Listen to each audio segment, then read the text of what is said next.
Hi friends, welcome back. तो इस video में मैं बात करने वाली हूँ बैंक बीसी के बारे में। मैंने आपको पिछली वीडियो में बताया था कि आप किस क्षेत्र में रहते हैं उसी बेसिस पे आपको बैंक बीसी सेलेक्ट करनी चाहिए। तो काफ़ी सारे लोग ये कमेंट कर रहे थे कि वेल नोन बैंक्स या फिर गवर्नमेंट रिकॉग्नाइज्ड बैंक बीसी मिलती ही नहीं है सीएससी की तरफ से। तो वीएलए को ये समस्या आती है। इसीलिए मैं आज की वीडियो में आपके साथ शेयर करूंगी कि जब बैंक ऑफ बड़ौदा में बैंक बीसी की रिक्वायरमेंट होती है तो वो किस तरह से इस रिक्वायरमेंट को शेयर करते हैं और फिर इसकी डिटेल कैसे आपको मिल सकती है। यहाँ पे देखिए आप, ये बैंक ऑफ बड़ौदा की रिक्वायरमेंट है। तो यहाँ पे जोन लिखा हुआ है बेंगलुरु और रीजन लिखा हुआ है, ब्रांच आईडी लिखी हुई है, ब्रांच नेम और कितनी रिक्वायरमेंट है बैंक बीसी की यहाँ पे। तो इस तरह से ये पूरी लिस्ट जारी होती है। इसके बारे में मैं इस वीडियो में आपको इन डिटेल बताऊंगी। साथ ही साथ मैं आपको बताऊंगी कि इसका कमीशन स्ट्रक्चर कैसा होता है और इसके साथ मैं आपको ये भी बताऊंगी कि आप अप्लाई करते समय किन किन चीज़ों का ध्यान रखें ताकि आपके साथ कोई भी असुविधा ना हो आपको और कोई भी ऐसी फंसने वाली बात ना हो, क्योंकि काफ़ी सारे लोग किसी को पैसे दे देते हैं और फिर फंस जाते हैं। तो इन चीज़ों के बारे में भी मैं इस वीडियो के माध्यम से आपको पूरी जानकारी दूंगी। शुरू करने से पहले अगर अभी तक आपने हमारे चैनल को सब्सक्राइब नहीं किया है तो कर लें, और अगर वीडियो पसंद आए तो इसे लाइक कर दें, और साथ ही साथ ये वीडियो ज़्यादा से ज़्यादा लोगों तक पहुँचे अगर आप एक ऐसा चाहते हैं तो आप वीडियो को शेयर भी कर सकते हैं। तो देखिए, जो गवर्नमेंट रिकॉग्नाइज्ड बैंक होती हैं या फिर जो वेल नोन बैंक्स होती हैं उनकी बीसी क्या होती है कि हमेशा उसकी रिक्वायरमेंट बढ़ रहती ही है। तो ज़्यादा से ज़्यादा बीसी खोलना चाहते हैं बैंक वाले, क्योंकि इससे उनकी रीच, बैंक की रीच जो है, उनकी पहुंच है वो बढ़ती है। तो आप ग्रामीण क्षेत्रों में अगर स्पेशली बात करें तो वहाँ पे ऐसा होता है कि बैंक बीसी की रिक्वायरमेंट 100% वहाँ पे निकलती है, लेकिन ये रिक्वायरमेंट हमेशा नहीं रहती है, टाइम टू टाइम निकलती है और फिर जैसे ही रिक्वायरमेंट पूरी हो जाती है तो रिक्वायरमेंट को क्लोज कर दिया जाता है। तो मैंने जो आपको एक्सेल शीट दिखाई, इस तरह से ही हर जगह की रिक्वायरमेंट निकलती है। अब सवाल ये है कि आपको ये शीट मिलेगी कैसे, आपको ये जानकारी मिलेगी कैसे।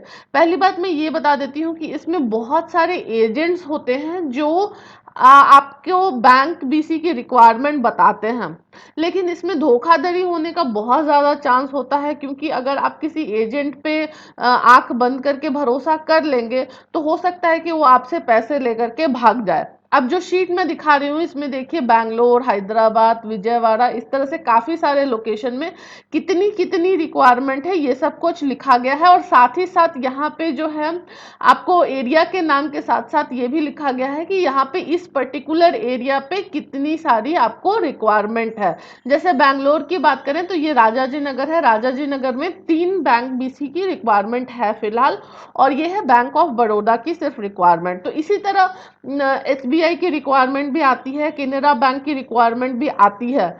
तो आप क्या कर सकते हैं कि आपको ब्रांच मैनेजर से मिलना होगा और फिर उनसे कंसल्ट करके ही बात करनी होगी।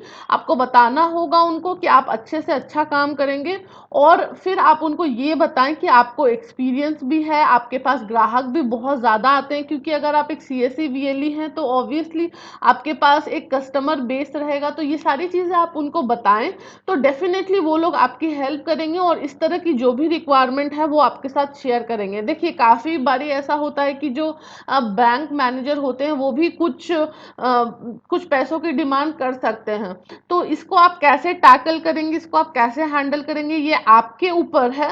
लेकिन एजेंट्स को आप पैसे देने से बचें, और जो लोग भी बोलते हैं कि मैं आपके लिए बैंक बीसी खुला करके दूंगा, उन पे आप कम भरोसा करें। इसी तरह से बहुत सारी कंपनीज भी होती हैं जिनके पास अथॉरिटी होती है, क्योंकि उन वो लोग खुद अपने अंडर कुछ बैंक बीसी लिए रहते हैं और फिर वो उसे सब वेंडराइज करते हैं। तो ये भी होता है। तो ये प्रोसेस पूरा जेन्युइन होता है, इसमें कुछ गलत नहीं है, लेकिन इसमें कुछ लोग धोखाधड़ी करते हैं, तो आपको ये समझना होगा। और बैंक ऑफ बड़ौदा की सबसे अच्छी बात ये है कि इसमें सर्विस बहुत ज़्यादा है, और साथ ही साथ जो है इसमें कमीशन स्ट्रक्चर भी काफ़ी अच्छा है। मैं आपको एक बार दिखा देती हूँ यहाँ पे कमीशन स्ट्रक्चर कैसा है।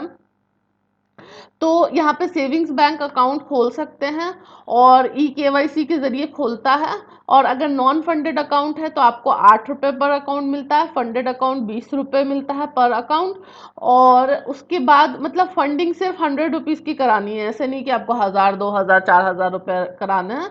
फंड मतलब आपको अकाउंट में कुछ पैसे डलाने होते हैं, उसको ही फंडेड कहते हैं। तो इसी तरह से बहुत सारी सुविधाएं हैं और इसमें सबसे अच्छी बात है आधार सीडिंग का भी इसमें ऑप्शन है। ठीक है, तो आधार सीडिंग के लिए इसको यहाँ पे 2 रुपये 40 पैसे मिलते हैं। उसके बाद अगर आप मोबाइल सीडिंग करा देते हैं, मोबाइल नंबर सीडिंग, तो यहाँ पे 4 रुपये मिलते हैं। तो इस तरह से बैंक ऑफ बड़ौदा का जब मैंने चेक किया डिटेल, और इसकी जब मैं डिटेल्स पूरी तरह जांच रही थी, तो मैंने देखा कि इसमें कमीशन स्ट्रक्चर अच्छा है। और सबसे बड़ी बात कमीशन से ऊपर ये है कि आपको ऑप्शंस बहुत ज़्यादा मिल जाते हैं।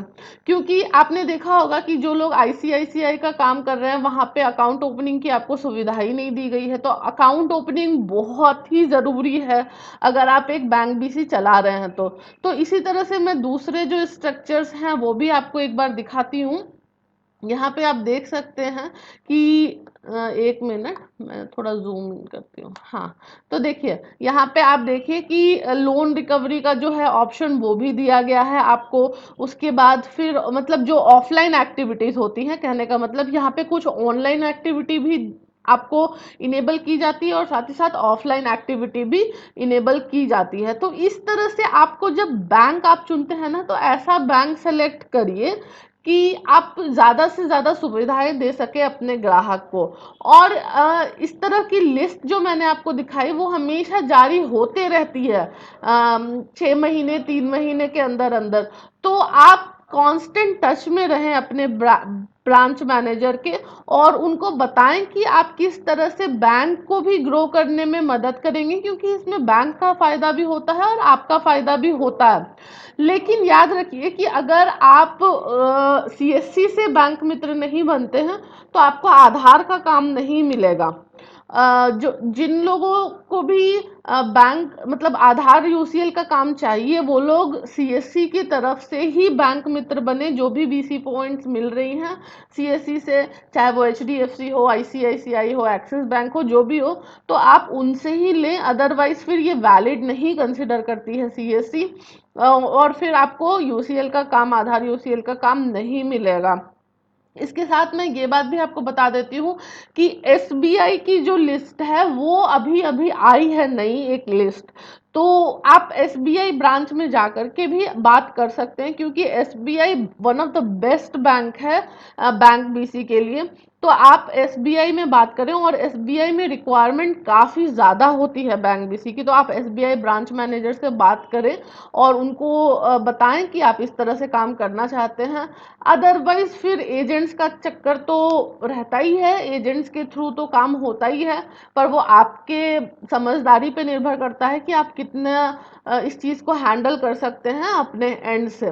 ये सारी जो जानकारी मैं देना चाहती थी इस वीडियो के माध्यम से। मुझे उम्मीद है कि आपको ये वीडियो पसंद आया होगा। पसंद आया तो वीडियो को एक लाइक कर दीजिए, चैनल को सब्सक्राइब कर लीजिए और वीडियो को ज़्यादा से ज़्यादा शेयर भी करें।